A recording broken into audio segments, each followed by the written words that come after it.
So, do you know what the difference between pain and suffering is? Is there a difference between pain and suffering? I don't know why I thought I'd pursue that today. Well, I do know why. Because right now I understand the word pain. And so I thought we'd have a discussion today. And the discussion I want to have is first off, pain and suffering are both very real. To deny that would be a gross injustice, number one. Two, there is a difference. The difference is that in my case right now,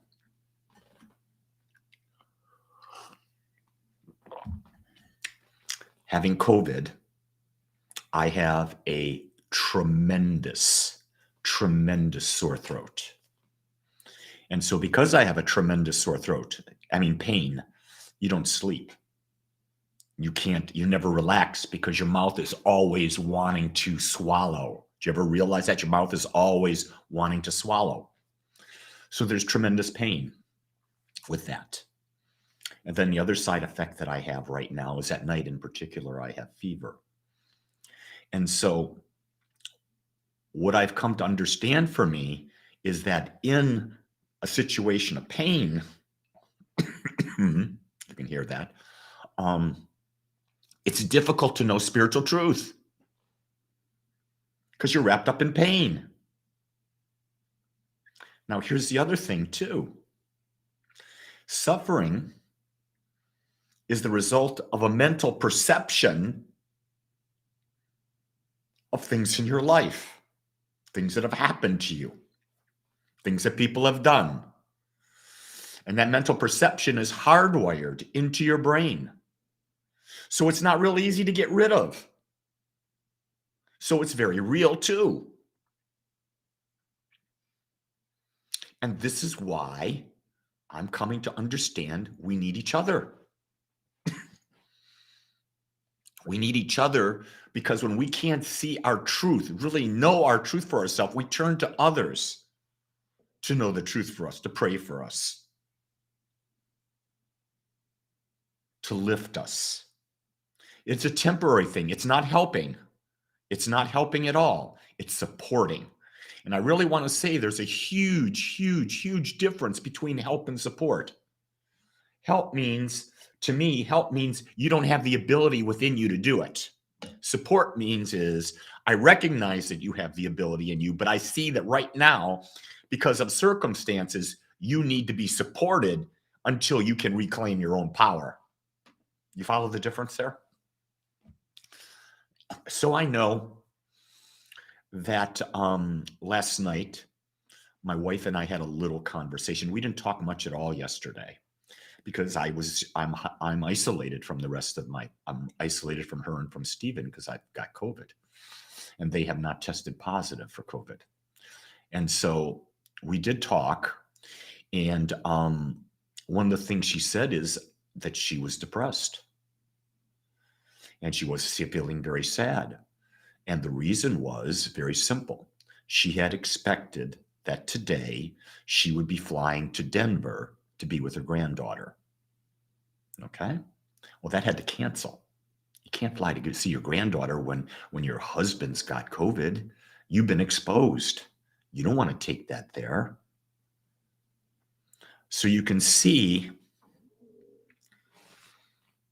in Jean's case, she has a choice as to how to look at that. In my case, I could try to find a way to ease up the pain in the throat. And I tried everything. I just couldn't. I tried numbing sprays. I tried everything. Couldn't do it. So that stood with me. But even when you're not feeling well and you care for someone, you do things for them. And all it took was for me to text my son and say, Matt, would you and Claire call your mom this evening? Give her another call, a second call. She's not feeling all that chipper about not being able to see her granddaughter. And then so about 7 o'clock, Claire called. And immediately you saw the light go on. Now, as I sat there watching on my phone the FaceTime, because we were in different rooms having the FaceTime, I could see my wife smile. I wanted to smile, but I couldn't because the throat hurt so bad. So, what I'm saying to you is that don't judge anyone. If they're in a bad place, and a bad place means they're in a place where they're suffering or they're in pain, respect it. Respect it.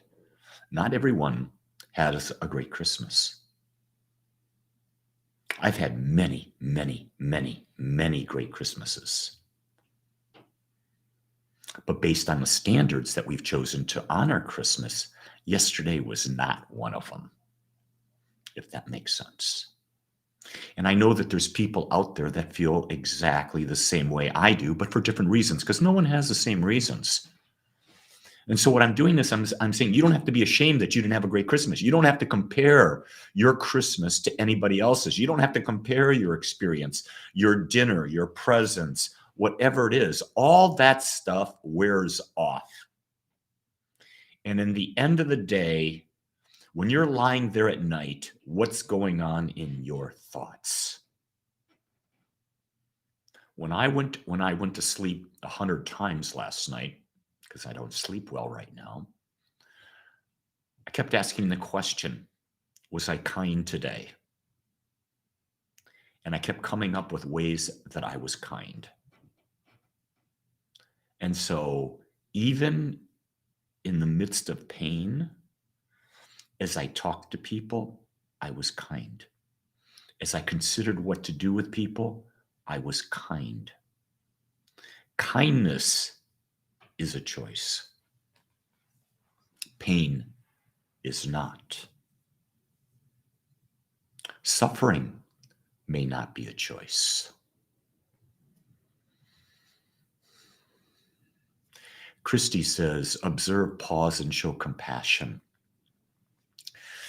I'm going to be a little John DeMartini right now. And John bucks the world on the word compassion, and I'm right there with him. Because the Latin meaning of the word compassion means to suffer with. And I won't suffer with anyone. But here's what I'll do. I'll empathize and understand where they are, but I won't suffer with. So I don't use the word compassion because I've attached a different meaning to the word than maybe you have. So I share that with you. What I try to do here on this podcast is I try to be as authentic. I try to be as real. I try to be as open as I can. And when I'm talking to you, I'm really saying to you, I don't know everything, but this is what I'm going through. This is what I'm seeing. This is what I'm feeling. This is what my experience has led me to. And maybe we can have discussions where we can all get clearer on this. It's like today, I won't be doing an in-person service. I will have an online service because I pre-filmed it. What a brilliant thing that I did was to pre-film Sunday service in light of everything that happened this week. So I don't have to worry about that. What a gift. Thank you, Dee Dee. What do you guys want to talk about? I'm open to any questions you've got. I've got time today. I don't have to rush off to church. I'm not going to. It's already in the can. It's already ready to be come on live at 10:30. Do you have any questions? I'll give you a minute. And if you do, I'll stay with you. If not, is there any pushback to meditating lying down as opposed to being seated? Yeah, I'm going to push back on you on that intuitive. And the reason is every guru that I've studied with, and I've studied with 5 or 6, and I know about 8 or 9 different meditation techniques. And everyone talks about that. The subconscious mind knows that when you're lying down, it's sleep time. It's not meditation time. When you sit, with your back straight, your hands resting on your lap, your eyes closed, breathing consciously. You build a expectation within your mind. Oh, this is meditation time. I just don't know why people have a hard time just being seated for meditation. I'm not saying that uh, you have to be in cross-legged position. No, be in a chair. I'm in a chair right now with my feet on the ground. My hands are crossed. They're on my lap. I could easily. And what I do is when I'm done here talking to you, I'll sign off and I'll just sit here with my eyes closed. For how long? I don't know. But that's meditation. Thanks, Julie, about that tip. Julie, your daughter will be in my prayers. Dee Dee says you're facing COVID so well. I do my best because you can't. I may not be chipperly, but there's a Lee that's got stuff that wants to share. And so I do my best to share that. You know, one of the things I know is that we have a limited time on this planet. Why wouldn't we do what we love the most? My number 2 thing is to teach and speak. Number 2, my number 1 thing is to become more aware. That's where the title came from today. To be more aware of what is pain, what is suffering, how do they affect you? Like, how do you go into meditation when you've got tremendous pain? Maybe you can't. Here's the thing. I want to do Wim Hof breathing, but I can't do it the way I do it because it's too fast. But here's the interesting thing. I can do it when I just slow it down. So going like this, in, out. Where if I'm doing regular Wim Hof, I can't do that. I'll start coughing immediately. Here's what I know though, too. By doing that Wim Hof breathing, I'm breathing oxygen into my body. That heals my body. It also gets rid of inflammation in my body. It also keeps my lungs open because that's the big thing with COVID, that your oxygen levels go down. Well, my oxygen levels are not down. My oxygen levels are between 96 and 98, and that's perfectly normal. I've had pneumonia. When I had pneumonia, it was like 92 to 90. And a lot of people have it a lot worse than that.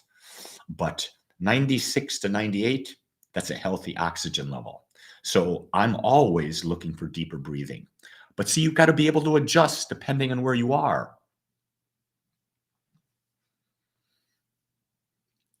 Well, you know what? That's the best I got this day. December 26th, 2021. Hey, Julie, let me tell you something. Here's a tip. There's nothing etched in stone that you have to do it a specific way. All that is another human saying, this is the way. Guess what? You're an expression of God. You know your way. Just follow that inner knowing. Anyway, I'm grateful that you took the time out of your busy day to tune in. If you haven't hit the like button, the heart button, do it right now. If you haven't subscribed to my channel, please do it right now.